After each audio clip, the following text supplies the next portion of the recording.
Hello, hello! Praise the Lord mga kapatid, mga igsoon ko sa Panginoon diyan sa Philippines. Welcome to my channel, Ladies Devotion. I know our time is very important mga kapatid at kailangan talagang kumilos tayo para tayo makatulong din sa iba nating mga kapatid. Kaya andito po ako mga kapatid, gumagawa ng channel na ito para naman makatulong ako sa mga kapatiran natin dyan na mga kababaihan, especially sa mga young people dyan sa Bantayan Island. Para po ang video na ito ay para sa inyo. Shout out po dyan kay Sister Mai. Anyway, before we start, I'm gonna introduce to you that our topic for today is about Daniel's faithful God, and the story is about Daniel, kung ano po yung lesson na matutunan natin sa Daniel chapter 6 po. Alright, before anything else, I give God all the glory for sa pribilehiyo na binigay niya sa akin na makapagawa ako ng video na ito at binigyan na ako ng panahon. I'm glad that I am here na mag-share mga kapatid. All the glory belongs to the Lord. I will try my best that I can help mga kapatid kung ano yung natutunan ko sa story ni Daniel na ito sa chapter 6 po. Alright, we will start po. I will tell the story and I will let you know the lesson also, because all scripture is given with the inspiration of God for para sa may matutunan po tayo. Amen. Okay. So, si Daniel po ay isang mabait na tao po who really loved God with all his heart. And isa po siyang tao na everyday, ito po yung ginagawa niya. 3 times a day, Daniel prayed to the Lord. In the morning, in the noon, and at night. Ang ginagawa po niya ay he will open the windows of his house toward his homeland of Jerusalem, and doon po nagpapasalamat siya sa Diyos. Nakikipag-usap siya sa Diyos niya. And Daniel has a special relationship with the king, King Darius. Daniel was a king's favorite helper.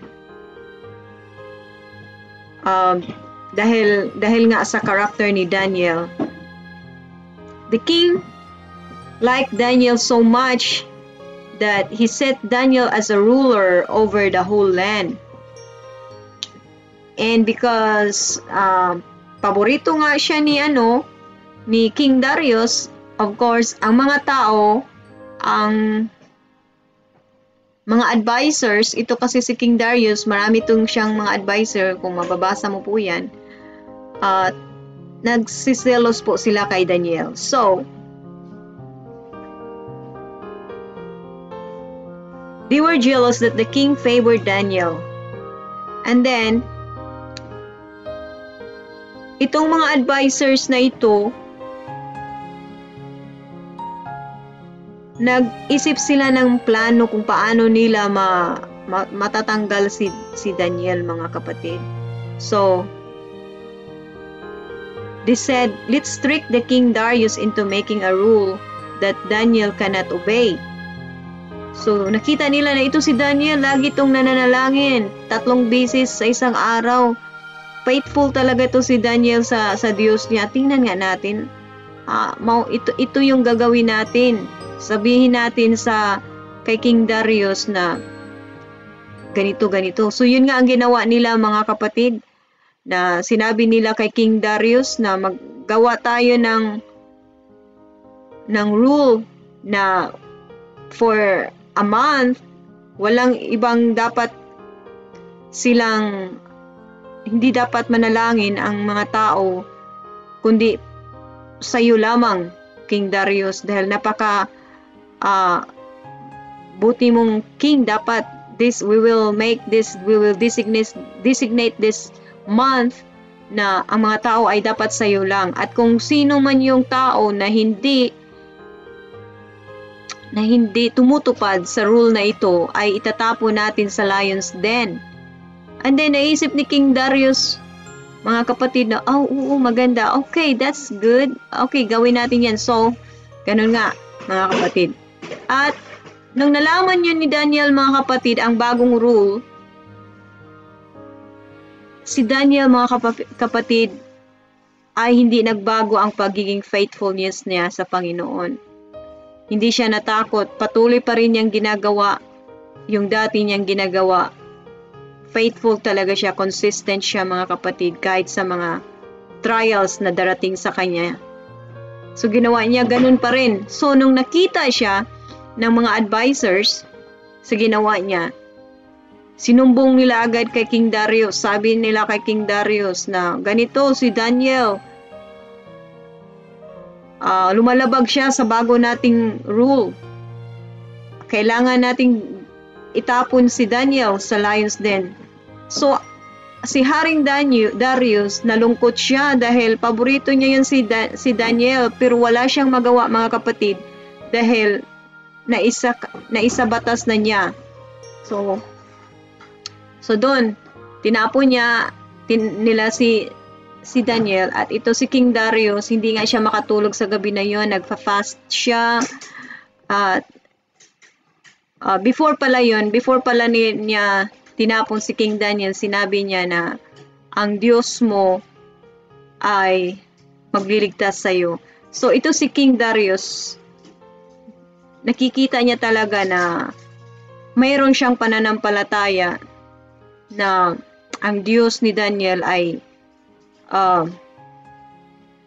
ililigtas siya, mga kapatid. At yun nga, early in the morning, nung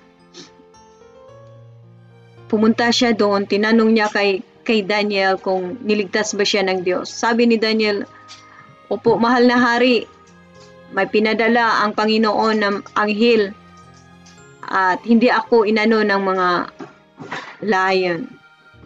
Sabi, kaya anyway, ang nangyari, mga kapatid, natuwa si King Darius at sinabi niya after that, gumawa na siya ng rules, ng batas, na kung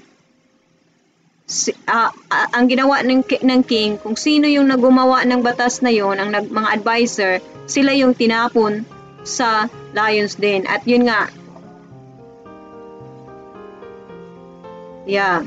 sila nga ang itinapon sa lion's den, yung mga advisor. So I will stop there, mga kapatid, and then let's go to the lesson of the story. Nakikita natin sa story ni Daniel na meron talaga siyang relationship sa Panginoon kahit before ang trials. Hirap. Nakakaiyak naman. Ako lang naiyak. Before pa dumating yung trials sa kanya, ano na talaga niya yun? Life na niya yun na meron siyang relationship sa Diyos. At dahil nga maganda yung relation niya sa Panginoon, maganda rin yung relation niya sa mga tao kahit nasa sa king. So, nung dumating ang trials, hindi mahirap kay Daniel na hindi siya natakot dahil na-test na niya ang Panginoon na faithful talaga ang Panginoon. At lalo na ngayong dumating ang trial sa kanya, natitest ng Panginoon na talagang faithful din si Daniel. So, ang lesson dito, mga kapatid, na napakahalaga talaga, mga kapatid, na maging faithful tayo sa Panginoon. Kahit na sa mga pagsubok na dumating sa buhay mo, sa mga trials na darating sa buhay mo, wag kang bumitaw sa Panginoon. Wag kang matakot, mga kapatid. Patuloy at dagdagan mo pa.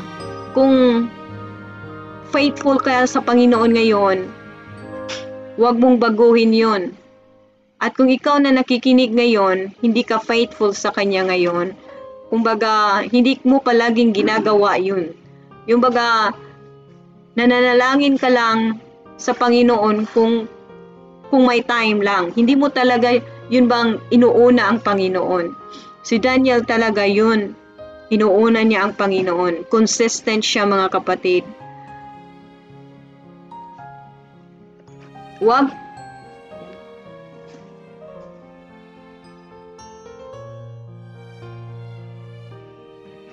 And another lesson po sa story na yan is pag mag-start ka na po maging faithful sa Panginoon as naturalmente po na talaga na may mga taong gagamitin ng kaaway na magsiselos sa iyo at patuloy ka lang sa ginagawa mo. Huwag kang paabala sa mga taong naninira po sa iyo. Dahil ang kahinatnan po niyan, ililigtas ka ng Panginoon, itataas ka ng Panginoon, kagaya sa nangyari kay Daniel, itinaas siya ng Panginoon. At yung mga tao na humihila sa iyo, na sumisira sa iyo, sila yung mapapahamak, mga kapatid. So, patuloy ka lang talaga.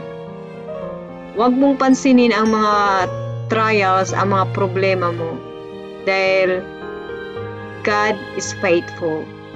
Faithful siya. Hindi talaga pwedeng ang Panginoon ay hindi kanya tutulungan. Dahil nakikita ng Panginoon ang lahat ng mga pangyayari. At kung ikaw naman na nakikinig ngayon ay hindi, yun na nga sinabi ko, hindi mo pa naumpisahang maging faithful. Umpisahan na po natin ngayon. Dahil isa po ito talaga sa pinakamahalaga pag humarap tayo sa Panginoon. Hindi importante ang mga achievements mo. Hindi importante ang posisyon mo. Ang importante is, faithful ka ba sa Panginoon? Dahil pagharap tayo sa Panginoon, hindi sasabihin, good engineer or good teacher, good pastor. Hindi po. Sabihin niyo po niya, good and faithful servant. Kailangan po, faithful po tayo in a way na hindi lang kung kailangan natin ang Panginoon dyan tayo lalapit sa Kanya. Umpisahan na po natin ngayon, kapatid. Take time.